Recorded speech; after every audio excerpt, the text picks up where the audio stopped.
This is the new 2013 Nissan Altima. We're going to do a quick look around here. The basic shape does resemble some upgraded cars in the Infinity line. You've got plenty of interior room in the front. The rear seat does fold down, allowing more room in the trunk.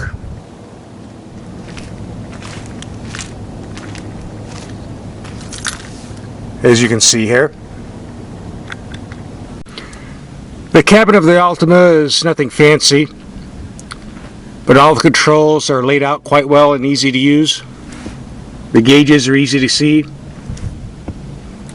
The automatic climate control system isn't as simple as a 3-knob setup on basic cars, but it's still pretty simple to use. Got 2 nice cup holders, an extra large glove box, and my favorite part actually were these 2 front seats. These are the most comfortable seats I've ever sat in. The headrests are proportioned just right too. Frankly, I wish I could unbolt these and put them in my living room, but I think Nissan might get a bit upset about that. But overall, this is a pretty good interior. The Altima is available with a V6 engine, putting out around 270 horsepower. And so equipped, it pulls this 3,100 pound car like a rocket. However, Nissan says about 90% of these vehicles will come equipped with a 4-cylinder 2.5 liter connected to a CVT automatic like I had. Horsepower is 182, gets you to 60 miles per hour in just under 8 seconds. Basically, this is a pretty good engine for driving. It's got a lot of low-end torque. However, it is a bit noisy at high RPM. Sounds a bit like an outboard motor. However, for the fuel economy, it's rated at 27 in the city, 38 on the highway. So far, I've only been driving in heavy city traffic, getting around 22 to 23. If I get something better, I'll post it later. For something that's basically an economy car, this vehicle drives pretty good. The steering is light, responsive. The ride is fairly decent even over the potholes, although there are some thumping noises over the big ones.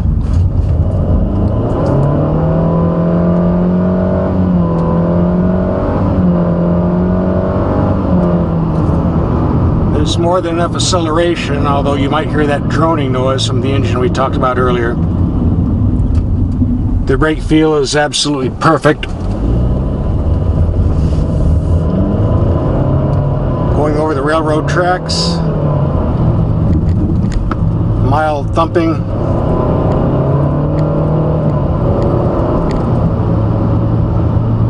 The handling is pretty good.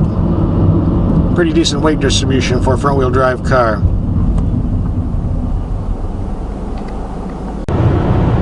I thought it'd be a good idea to take this vehicle on the highway. I've noticed that the engine is very, very quiet at highway speeds. No more of that droning noise you get when you're accelerating in the city. I'm also getting 34 miles per gallon thus far, which is pretty good for a vehicle of this size. 2 annoying features, however. I've noticed that the dash reflects into the windshield when the sun comes out. Nothing overly serious, just a bit annoying. And the tilt steering wheel from a normal driving position tilts down but doesn't tilt up. If you have a lot of short people in your family, that works out great. But for people of normal height, the purpose of the tilt steering wheel seems kind of pointless to me. But these are minor issues, not that big a deal. I'm really more concerned about how the car drives on the freeway and the fuel consumption, which so far has turned out to be pretty good. For this short trip, I packed a lot of stuff in this trunk, about 150 pounds worth. It all fit quite well. I was kind of surprised. And where did we go? We went to the exciting town of Tonopah, Arizona. We've got the Tonopah Family Restaurant and Cantina, 3 whole gas stations, the Subway restaurant, Yeah, this is a real swinging town. And the biggest business in town, the ranch land office. Well, that real estate place gave me a great deal here.